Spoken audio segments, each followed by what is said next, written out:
everyone. Hi, Robin. Hi, Heidi. I have a little bit of a different background today because I'm in Florida and it's wonderful to be here. Some much needed break from my life down here. So before we get started, I just wanted to mention we have another Kundalini group activation scheduled, and that is going to be on December 19th at 3 p.m. Eastern Time. There are some spots available, so if you're interested, you could go to our website under the courses tab and look into that. Also, if you're interested in joining our member Q&A, we have that information also on the website under member Q&A. And then there's also Athena Universe, where Robin has a few different options there for people to choose from as well. So we wanted to mention those things. And today we have a subject to talk about. We had a viewer on YouTube that wanted to talk about forgiveness. And a lot of people think that Athena has a little bit of different take on what forgiveness actually is. So let's start off by asking Athena what she thinks forgiveness is. Yeah. Well, we always look at forgiveness as something that would be a natural response. There's really nothing in a human's experience that in their authentic state wouldn't flow for them from them, or that they wouldn't get the desired result that they're wanting. Let's use that. And there are a lot of people who feel as though that they have to move to forgiveness when perhaps the human aspect of them doesn't really want to. Maybe it is feeling as though the person can't be trusted and that could happen again, or it doesn't really feel a sense of honorment in letting go of something that has been inflicted or happened to them in their experience. And so what we always say is that there isn't a whole lot of sense in forgiveness, because everyone is creating their own experience based upon an emotional base that they're holding. So there would be nothing that you would participate in with someone that they would be victimized by, because they would be a match to it. And in viewing themselves in that mirrored exchange they are having with you or someone else, is actually a gift in some sense. It's actually giving them an opportunity to view something in themselves that is creative, that is showing them how they are creating in their experience by what they are holding that perhaps they don't like. And so this idea that you can just call someone up and tell them that you are sorry about what it is that you did to them is not necessarily, it's actually going to enhance what they are holding, because they're going to think that you are to blame, that something outside of themselves is to blame for what happened, and they might move to agreement with that. We want a human to become completely agreeable and connective to that everything that is coming to them in their experience, that they are the creator of, and that nothing is the cause of anyone else outside of them.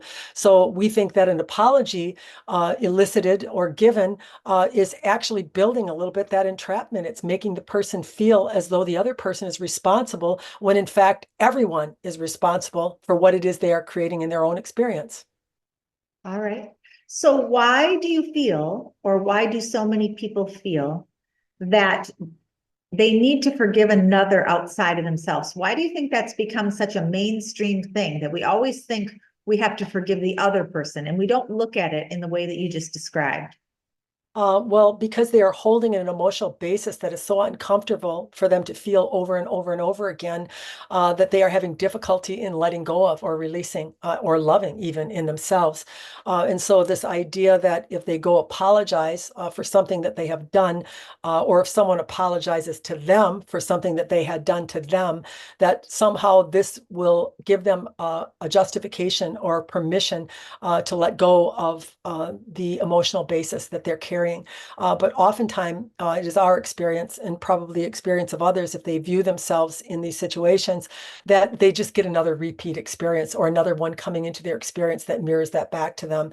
The real healing takes place within oneself. So for if you are the one being wronged, or have had something done to you that's unforgivable, let's say, then it is for you to view yourself in how that experience made you feel.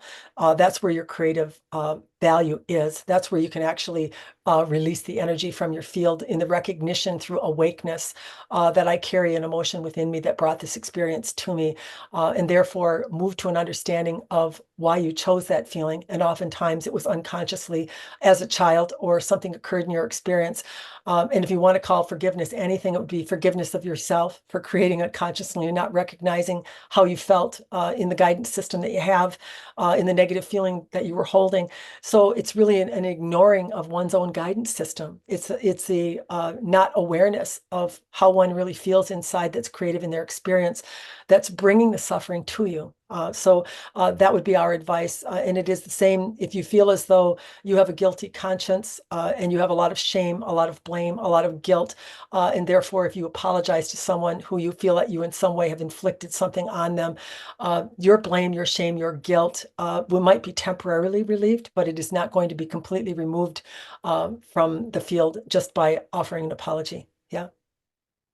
So I guess just to clarify, my next question was going to be, is it necessary to forgive? But by your means, I guess I would more say, is it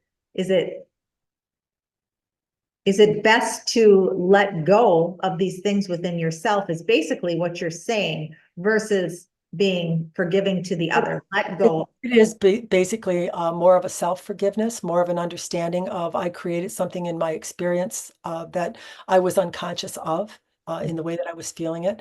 And so there becomes this awakeness, this conscious awareness and quite honestly, there are some people who can't hardly move forward in their experience. They are seeking forgiveness from someone that's not willing to give it. There are many that maybe are not going to give you the acknowledgement or the release of you in your terms. And you have to give that to yourself. It doesn't matter whether it isn't the apology that's coming from someone else. It's the permission that you get in getting that apology that you can let go. But in reality, the apology itself isn't what's making you let go. It's the belief or perception that I need them to be forgiving to me in order for me to forgive myself. And what we are stating is that there are cases where that isn't going to happen, and you're going to have to just move to acceptance and love of yourself in how you created in your experience, and forgive yourself for the way that you feel in them not being able to forgive you, perhaps. Mhm. So let's talk about, I know we've discussed this before, and it kind of is in the same line of thinking as forgiveness.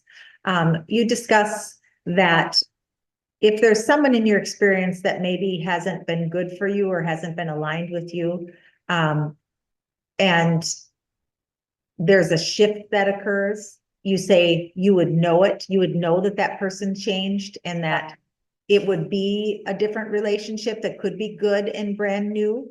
How would someone know, like if say they're in a situation where they have very little contact or no contact with someone, how would they know if a shift like that occurred? Energy is perceivable. And if someone releases the negativity or what was held within them that caused them to create negatively towards someone else, if they are no longer containing that energy, that is a very perceivable thing. A human has the ability to know or to feel the truth within themselves and within another being. So the only reason that forgiveness wouldn't flow is there would be a detection of the same energy still being present in those that had wronged them. And that would be why, in fact, they were not able to move to that very natural flowing act of forgiveness, you see. Yeah. Oh, all right. And on the flip side of that, what happens when someone, say one person wants forgiveness or wants that new relationship and believes they've made that shift, but the other person keeps holding on to the old opinions and the thoughts and the way of being that the person used to be, and not really acknowledging or seeing any changes? What do you do about that? You would now have moved into another entrapment or another emotional value that you're holding within yourself. So how does it make you feel to quote unquote know that you're different and have someone not be able to see that or perceive that in you? So if you were holding further emotional data that in the way that that would make you feel, well, let's just go there for a moment. How would that make you feel, Heidi, if you had really felt within yourself that you had made a shift, you had made a change, you asked someone for their forgiveness, and they, in fact, were not willing to give it to you? What emotion might come up in you in that exchange? Sadness. Yeah, so that would be another emotion that you were holding that was still keeping that element or that experience active. Yeah, so you'd be getting a lot of milk out of that cow, wouldn't you? You'd actually be learning more about yourself in that experience of unforgiveness. So that same teaching would still reveal yet another aspect that was needing healing within yourself. Yeah. Okay. And we've also talked about this before, but I just think it's good to bring it up again. Is there a good time to discontinue a relationship? Is there a time? I know you say everything is really about you, but is there a time where maybe removing yourself from something is the best course of action? Yeah, that there, yes, there is a time, let's just use that. But it would not be a volatile time. It would not be an efforted time.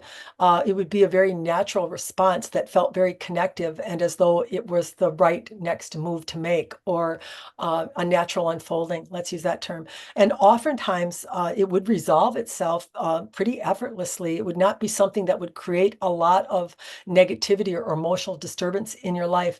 And this can be a building process. There are humans that will go through a multitude of very upsetting experiences with the same person over and over and over again. And then they will reach a plateau or a point where something else happens and the infringement might be even less impacting than some of the ones they had gone to prior, but a knowingness will come over them. There will be a click in or a letting go or a decision to release themselves from whatever it was that was holding them into that relationship. And it'll be a very natural and easy process for them to move away from it once they reach that click in or that place of non-resistance. Yeah. All right. Well, thank you so much. We hope that helps the viewer that wanted some discussions about forgiveness, and we'll see you next time.